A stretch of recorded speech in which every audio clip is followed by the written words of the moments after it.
नमस्कार। सभी किसान भाइयों का धरती बचाओ जागरूकता अभियान में हार्दिक स्वागत। खेती में एक जगह पर खड़े होकर जितनी भी जमीन हमारे नजरों के सामने होती है, वो सारी जमीन में अगर हम एक जैसी बीज, खाद और एक ही जगह का पानी दें और एक जैसी मेहनत करने के बावजूद भी पूरी जमीन में एक जैसी फसल खड़ी नहीं होती है। कारण जमीन सभी जगह की अलग अलग है। मतलब अगर सभी चीजें जैसे खाद, बीज, पानी या मेहनत एक जैसी होने से भी जमीन अगर अलग अलग है तो आपकी फसल अलग है। यहाँ पे ये बात पक्की है कि जमीन का फसल के होने में सबसे ज्यादा महत्वपूर्ण योगदान है। जमीन हल्की तो फसल भी हल्की है, जमीन अच्छी तो फसल भी अच्छी है। अगर हम जमीन को अच्छी तरह से जान लेते हैं तो उसकी उपजाऊ शक्ति को बढ़ाने के लिए हम काम कर सकते हैं। जमीन को और करीब से जानने के लिए हमारे विशेषज्ञों ने इनको 3 भागों में विभाजित किया है। पहला भाग, जमीन के भौतिक गुण। जमीन दिखने में कैसी है? लाल है, काली है या सफेद? और जमीन की पानी पकड़ने की और पानी छोड़ने की क्षमता क्या है? ये जमीन के भौतिक गुण है। इसको हम बदल नहीं सकते, लेकिन इस भौतिक गुण के आधार पर हम फसल कौन सी लगानी है, ये तय करते हैं। जमीन के रासायनिक गुण। भौतिक गुण के आधार पर हमने तय किया, समझो धान की फसल लगानी है। अब समझो धान की फसल को 50 किलो नाइट्रोजन की जरूरत है।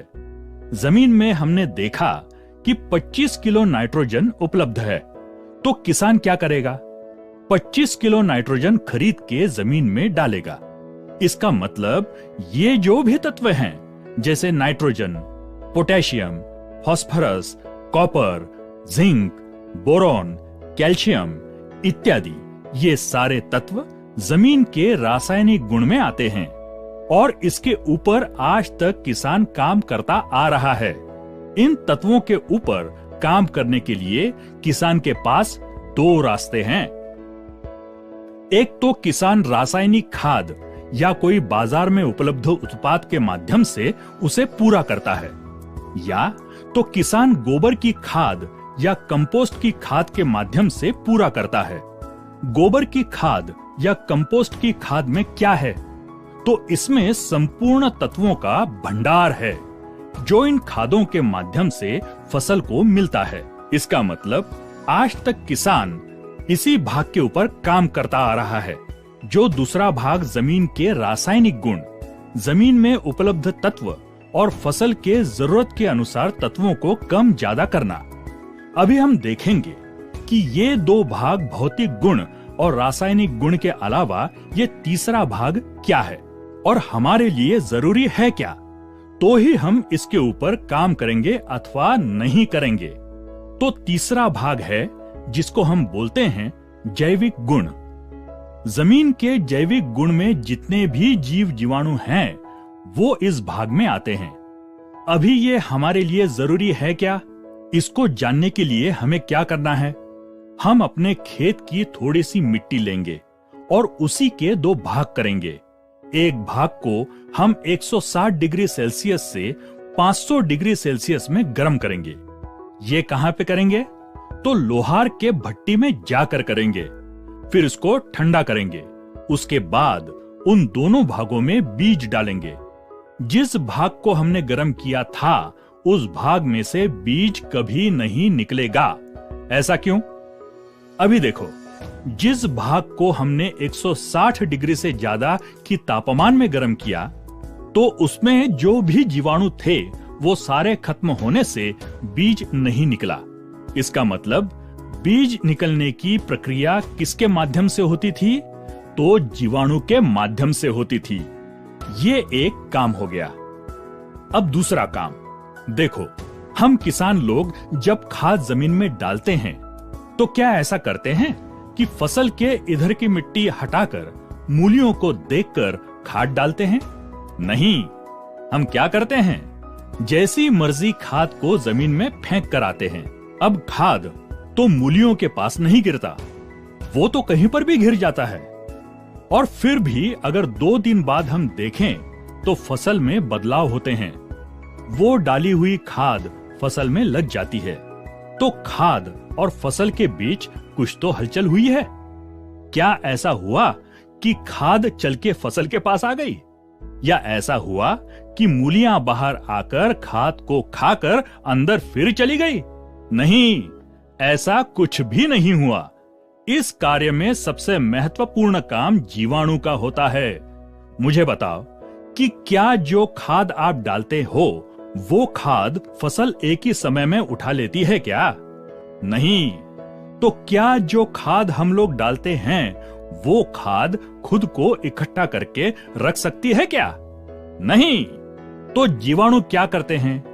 जो भी खाद किसान डालता है उसको इकट्ठा करके रखना और फसल की जरूरत के हिसाब से खाद को फसल में पहुंचाने का काम करते हैं। ये भी सबसे महत्वपूर्ण काम है जो जीवाणु के माध्यम से होता है। अब तीसरा काम, तो देखो, बहुत सारे तत्व ऐसे हैं जो फसल जिस रूप में है उस रूप में उनको कभी नहीं लेती। आपकी भाषा में अगर बताऊं तो जैसे कि गेहूं हमारे खाने के लिए है, लेकिन अगर मैं आपको एक थाली भर के गेहूं खाने के लिए दूं तो क्या आप खाओगे? नहीं। तो क्या करोगे? उसका आटा बनाओगे, आटे की रोटी बनाओगे, फिर खाओगे। मतलब जिस रूप में है उसको दूसरे रूप में बदलोगे, फिर उसे खा सकते हैं। उसी तरह फास्फोरस, सिलिकॉन ऐसे जो तत्व हैं जिस रूप में हैं उसी रूप में फसल कभी नहीं लेती। उसको दूसरे रूप में बदलने की जरूरत होती है। उसको घुलनशील बनाना पड़ता है। ये काम जीवाणुओं के माध्यम से ही होता है। अगर आपने फास्फोरस जमीन में डाला और अगर वहां पे जीवाणु नहीं है तो वो फास्फोरस जमीन में वैसा ही पड़ा रहेगा। वो फसल में कभी इस्तेमाल ही नहीं होगा। और आप सोचोगे कि मैंने तो फसल में डाला लेकिन फिर फास्फोरस की कमी क्यों आई? फिर आप क्या करोगे? फिर आप फास्फोरस को लाके डालोगे और ऐसा करने से आपके खाद के खर्चे बढ़ते हैं। मतलब ये सारे तत्वों को दूसरे रूप में बदल के फसल में पहुंचाने का सबसे महत्वपूर्ण काम जीवाणुओं के माध्यम से होता है। अभी आपको कार्बन और नाइट्रोजन के संबंध के बारे में पता है क्या? अगर नहीं है तो मैं आपको बताता हूं। देखो, फसल को सबसे ज्यादा कौन सा तत्व चाहिए? तो नाइट्रोजन। लेकिन जमीन के अंदर जितने प्रमाण में कार्बन की उपलब्धता है उतने ही प्रमाण में नाइट्रोजन फसल के लिए उपलब्ध होता है। इसका मतलब जमीन में कार्बन का प्रमाण कम से कम 1% से 1.5% होना जरूरी है। ऐसे ही फसल और मिट्टी परीक्षण के अनुसार भी हम इसकी मात्रा तय कर सकते हैं। अभी किसान क्या करता है? नाइट्रोजन जमीन में डालने के बाद भी अगर नाइट्रोजन की कमी दिखने से फिर से नाइट्रोजन जमीन में लाके डालता है, जबकि कार्बन की कमी होने से नाइट्रोजन की कमी हुई होती है। अब अगर जमीन में कोई तत्व जैसे कि nitrogen, phosphorus, potash, copper, zinc, sulphur इत्यादि कोई भी तत्व की कमी होने से हम बाजार से खरीद कर डाल सकते हैं। लेकिन अगर कार्बन की कमी हो गई तो कार्बन बाजार में खरीद के मिलता है क्या? नहीं। कार्बन को जमीन में उपलब्ध कराने का केवल एक ही रास्ता है, गोबर खाद या कंपोस्ट खाद। अभी गोबर खाद या कंपोस्ट खाद क्या है? तो वो बड़े स्तर पर तत्वों का विघटन है। गोबर पर प्रक्रिया होके वो खाद में परिवर्तित होता है और जो खेत का कचरा पत्तों का बड़े स्तर पर विघटन से कंपोस्ट तैयार होता है। और जब किसान ये सब खेत में डालता है तो जीवाणु उसके ऊपर काम करके इस खाद का सूक्ष्म लेवल पे विघटन करके उसके अंदर जो भी तत्व हैं उनको निकाल के फसल में पहुंचाया जाता है। और उसके बाद जो शेष बचता है वो कार्बन होता है। इसका मतलब कि कार्बन को जमीन में उपलब्ध करवाने का सबसे महत्वपूर्ण काम भी जीवाणु के माध्यम से होता है। अभी पौधे को बढ़ने के लिए हार्मोन्स की जरूरत होती है। पौधे को फूल में आना है, फूल को फल में बदलना है। इसके लिए भी हार्मोन्स की जरूरत है। ये हार्मोन्स बनाने का काम भी जीवाणु के माध्यम से होता है। अभी पौधे को बीमारी से बचाना है, उसके लिए जो उसके शरीर में दवाइयां तैयार करनी होती हैं। देखो, कभी कभी हमारे शरीर में अगर घाव हो गया तो बिना दवाइयों के भी ठीक हो जाता है। कभी कभी कोई तंदुरुस्त आदमी अगर बीमार हो गया तो बिना दवाइयों के भी बुखार ठीक हो जाता है, कारण हमारा शरीर अंदर से उसके लिए दवाइयां बनाता है। उसी तरह फसल में दवाइयां बनाने का काम भी जीवाणु के माध्यम से होता है। अब पहले से अगर देखें तो बीज निकालने का काम, साथ में जो हम खाद डालते हैं उसको खुद के पास इकट्ठा करके फसल तक पहुंचाने का काम, साथ में तत्वों को दूसरे रूप में बदल के फसल में पहुंचाने का काम, साथ में कार्बन को जमीन में उपलब्ध करवाने का काम, साथ में हार्मोन्स बनाने का काम, साथ में दवाइयां बनाने का काम, ये सारे महत्वपूर्ण काम इसी जीवाणु के माध्यम से, इसी जमीन के जैविक गुण के माध्यम से ही होते हैं। तो अब मुझे बताओ कि आज तक किसान ने इस जैविक भाग के ऊपर कितना काम किया है। मैं किसान को एक सवाल पूछता हूं कि खेती का लेबर कौन है? तो किसान बोलता है कि मैं ही खेती का लेबर हूं, मैं ही दिन रात खेती में मजदूरी करता हूं। तो अगर किसान लेबर है तो मैं किसान के हाथ में एक बीज देता हूं, क्या किसान उसको अंकुरित कर सकता है? नहीं। किसान के जेब में 100 बोरी खाद की लाके खेत में डालने की क्षमता हो, क्या वो एक भी दाना खाद का उठा के फसल में घुसा सकता है क्या? नहीं। तो क्या किसान खेती का लेबर है? नहीं, किसान सिर्फ सप्लायर है। खेत की क्या जरूरत है, किसान सिर्फ उसको सप्लाई करता है। असली लेबर तो जीवाणु है, जो खेत में जमीन में काम करके किसान को फसल और पैदावार देते हैं। मतलब किसान का खेत उसकी फैक्ट्री है और फैक्ट्री के लेबर हैं जीवाणु। और आज तक किसान को उसके असली लेबर के बारे में बिल्कुल भी पता नहीं है। तो देखो, आज की तारीख में खेत में हमें क्या समस्या है? जो बीज हम डालते हैं वो ठीक से अंकुरित नहीं होता है। जो पौधे निकलते हैं उसका पोषण ठीक तरह से नहीं होता है। पौधे को फूल ठीक से नहीं आते हैं। जो फूल आते हैं वो फल में ठीक से परिवर्तित नहीं होते हैं। फसल में बीमारियां भी बढ़ रही हैं। ये सारी समस्याएं, जो कि सारे काम जीवाणु के माध्यम से होते थे, वो आज नहीं हो रहे हैं। आज जहां तक मुझे पता है कि एक मरे हुए आदमी को अगर 10 लाख रुपए का इंजेक्शन लगाया तो उसमें कोई हलचल होगी क्या? नहीं। तो 50 लाख का लगाओ, 1 करोड़ का, 10 करोड़ का इंजेक्शन लगाओ। अभी देखो, 10 लाख या 10 करोड़, इसकी भी तो कोई वैल्यू है। फिर भी कुछ भी हमें रिस्पांस नहीं मिलता। इसका मतलब यह है कि अगर हमको रिस्पांस चाहिए तो जान का होना जरूरी है। जितनी जान बढ़ेगी उतना ही रिस्पांस बढ़ेगा। तो आज हम लोग जमीन को या खेती को लेकर सिर्फ इंजेक्शन के ऊपर काम कर रहे हैं, रासायनिक भाग को लेकर काम कर रहे हैं। जान को लेकर, जमीन की जान बढ़ाने को लेके कभी काम ही नहीं किया। समझो, एक फैक्ट्री है और उस फैक्ट्री में 100 लेबर काम करते हैं। 100 लेबर कुल मिला के 10 टन का प्रोडक्शन निकालते हैं। अभी उस फैक्ट्री के मालिक ने उन लेबर की तरफ कभी ध्यान ही नहीं दिया, उनके रहने की व्यवस्था नहीं की, उनके खाने पीने पर ध्यान नहीं रखा, उनके स्वास्थ्य की देखभाल नहीं की और सिर्फ प्रोडक्शन पर ही ध्यान दिया। तो क्या वो लेबर वहां पर बरकरार रह सकता है क्या? नहीं। उनकी संख्या दिन प्रतिदिन घटती जाएगी।